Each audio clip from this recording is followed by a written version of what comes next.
Inaccessible Island Rail. Hi friends, today we are going to talk about a very rare bird.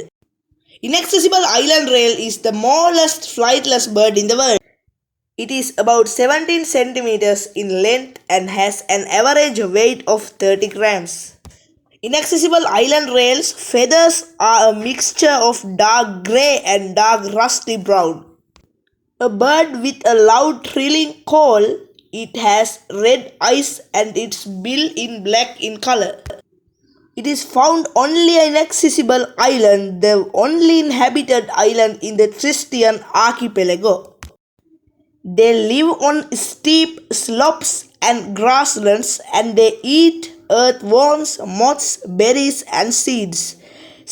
Since there are no threats from predators and roam freely all over the island.